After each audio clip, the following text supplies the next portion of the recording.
The theme today is really to look at the commercialization of health research. And in that regard, we're interested in trying to capture some of the challenges, some of the barriers, some of the gaps, and some of the opportunities. And so in the context of what you've heard from this panel and from Peter earlier on, I'd encourage you to think in those terms, record them for the sessions this afternoon, because that's where we're going to have the opportunity to have much more full and open dialogue about each of these. A quick observation that I make at this point is that I heard a lot about innovation and the need for innovation, and I heard that directly from Peter, but Peter's comments are really directed to what do we need to do to encourage Canadian firms to innovate? And that's what he was directing it at. And in the dialogue that we've heard so far, I haven't heard an awful lot about companies. And what do we have to do to get companies to innovate, to get companies to commercialize? So one question I'll leave you with before we open it to the floor is, are we narrowing it, or should we narrow our conversations today down to commercialization of health research? Or is it broader than that? Is it translating health research for innovation purposes? Because they're two widely disparate discussions in my mind. So with that, I'd like to open the floor for questions and comments to our panelists. We have about 10 minutes or 15 minutes before coffee time. Please identify where you're from and your name. Diane, we'll start with you. I'll turn the question I had for Peter into something appropriate for the panel, but Peter might want to comment as well. I'm thinking a lot about the academic push or the research push and the demand pull issue, and how funders, for example, could play an important role in creating more demand pull. So whether it's coming from companies or whether funders like Michael Smith and CIHR can do a better job of creating the environment and the incentive for pull. And I want to link it to your comments about procurement, because one of the interesting things, I don't know anything about procurement, but in a recent meeting I was at where they talked a lot about it, I started thinking about the fact that in a lot of situations, like in the health IT sector, it seems that procurement is devoid of independent evidence about whether this cool thing actually is going to be a useful thing and whether it's going to work. In pharma, it's less of a problem because we have rules that say you've got to have this independent evidence before we're going to be able to allow you to sell your product. But that is not present, say, in the digital health world. So what role do organizations, and can organizations like Michael Smith and CIHR play in shifting from push to pull and ensuring that there's an independent evidence base to support these kinds of decisions? Is this working? Yeah? Okay. Great question. And we are starting to see a lot of those examples happening more and more outside of Canada. There are different things that we can look at. Awards and competitions do work. They really work. And they encourage teams of multidisciplinary, intersectoral groups coming together, industry, academia, design. And we've seen quite interesting examples in the UK, designing new furniture for hospital who is resistant to hospital-acquired infections, for example. Cheaper than the current furnitures and lighter. They can be cleaned faster, which means that the workflow of patients within the hospital has improved, and it's all done from that point of view. The other thing about procurement, and we really need to understand how this works. When you are in an academic environment and you get a research grant, you get a lot of support, you do your research, it works. As the minute that you decide to spin out of the university and start your own company, you become a small and medium enterprise, you are in a vacuum. And this is where the procurement challenges really happen, particularly in healthcare. If you have a very innovative technologies, the procurement processes that we have within healthcare do not allow to assess the innovation of that technology, because how the weight is done and how the health technology assessment fits into that is just not aligned. It doesn't exist. The other piece is that if you haven't been in business for a long time and you don't have great sales, very little chances for you to sell to a large hospital or a large health region. So what happens? It happens that these companies have to become global before becoming Canadian. And when they go global and they go to other countries, the first question that they ask is how many cells do you have in Canada? And so it is a real challenge. Procurement, it is a real challenge. This is not new, but we're just looking for ways to make it better. And there are different ways. For example, in Italy, we're working with an organization that is creating some guidelines to help healthcare organizations to assess innovation, how they can extract greater value for money. So rather than the qualities, the typical qualities of the products and services, there are other things that are being included that have to do with the education, have to do with health technology assessment that we get, health economics. Are you going to help us prove the value of this new technology, and so forth?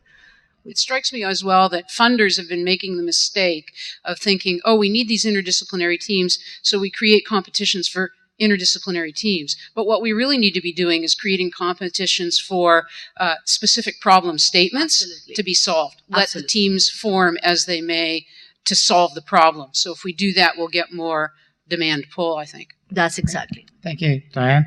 Another program you might want to look at is the Build in Canada Innovation Program put on by the federal government. Maybe there's an analogy in this sector. Yeah, it's Jeff Fernie from Toronto Rehab. One comment and one question. I mean, I really, really like the emphasis on procurement.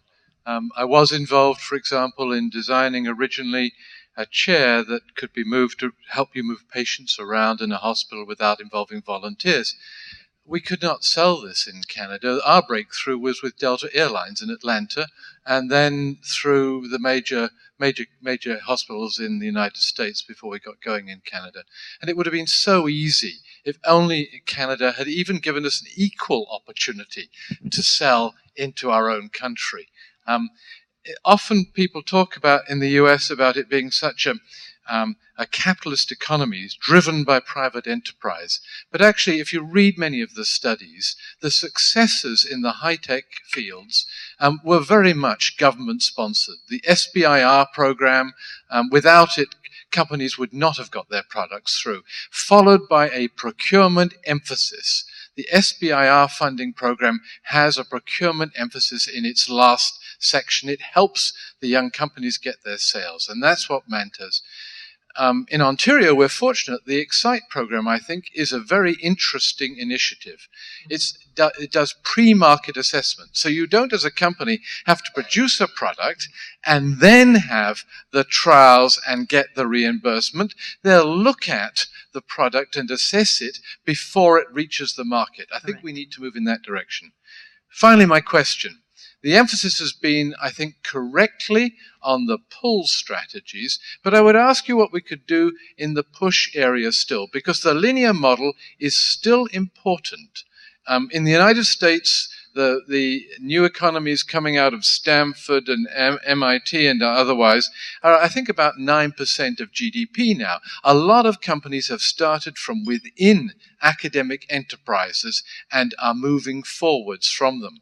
So that is an area where our organization can have influence. We can help get something doing. So my question to you is, what can we do you think, specifically to help that linear model, even though it's only 10% perhaps of the solution? What can we do to make that happen? Go first. Okay. So there are several things, I mean, within the innovation environment.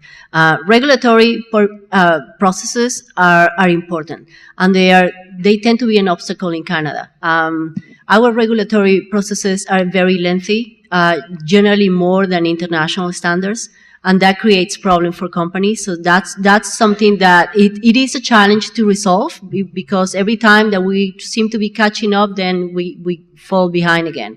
IP issues, the same thing. There are many things that we can do in terms of streamlining clinical trials, for example. Every time that you need an application for an ethics board, it is incredibly cumbersome. There are so many things on the push side that we can do better. That would be my take on it. Bill, do you want to respond as well? Well, I'd just add one quick point. And I think if you go back to that article that was in the Globe and Mail from the president of the University of Alberta, she said one of the reasons that Israel has 4 over the last 10 years Nobel Prize laureates, and we have 0 over the last 20 years, is that mentors felt comfortable sending their postdocs someplace else to study under somebody who's path breaking internationally, and then managed to get them back. So finding a way to nurture those young minds and feel comfortable, letting them loose and making sure that they come back, or creating an environment for them to come back. I'm Rick Rashabinski from the University of Alberta, and I work on rare disorders. And rare disorders are not something that are commercially viable just because they are rare. And so I would like to address this to the panel.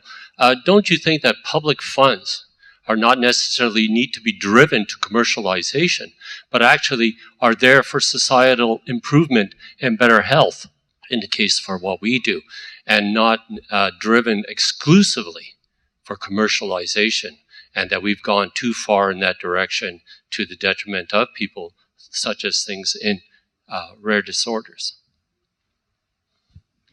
So to me, actually, rare disorders is a great area for public-private partnerships. That's exactly because there is not enough incentive for the private sector to be doing a lot more.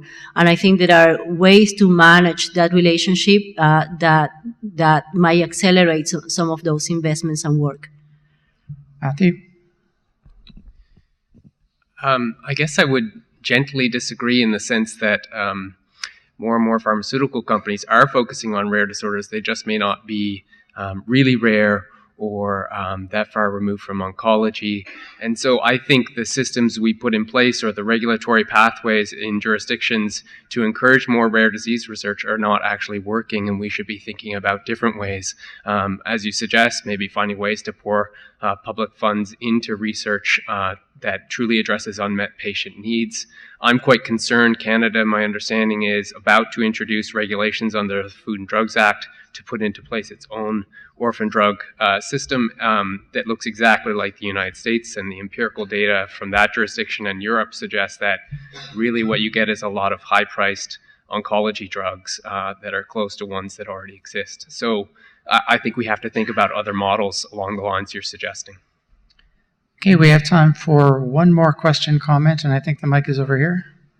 Hi, it's Jim Roy, the Dean at Memorial University, Newfoundland, and particularly interested in the Swiss cheese analysis of how we make it work all the way from invention to innovation to actually make a difference in healthcare cost and effectiveness, particularly for things that may not have a commercial sale value but really make a difference. And I just ask how you see this kind of example fitting in. Many years ago, about 20 years ago, Dr. Dale Corbett at our university found that mice, if you cooled them when they had a stroke, their brains did much better. Currently around the world today, that's standard of practice. Clearly that's made a big impact on the healthcare people around the world and their effectiveness, but not really a saleable commercial innovation, even though it is an innovation. So how do we encourage that curiosity-driven research at the early start that follows through the Swiss cheese holes all the way to make the innovation when there's not the big commercial prize of dollars for something that can't really be patented?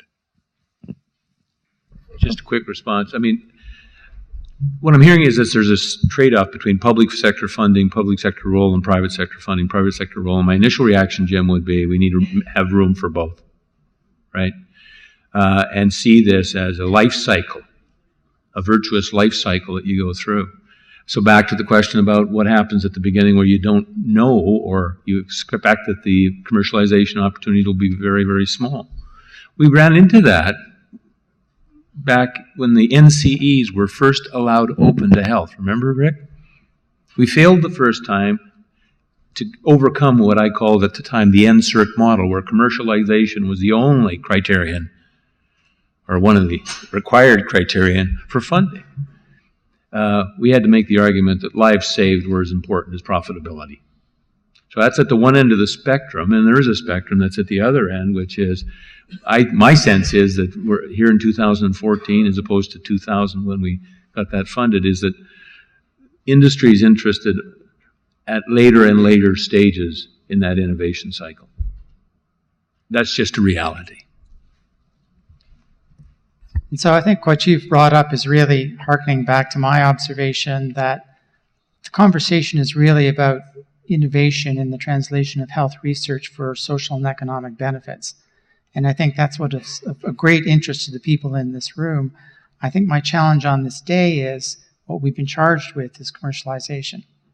And so do we want to narrow our conversations around commercialization for this day, realizing that there's a wealth of other things from rare diseases and knowledge translations which have huge, even larger impact? Or do we want to try and carry on and cover it all?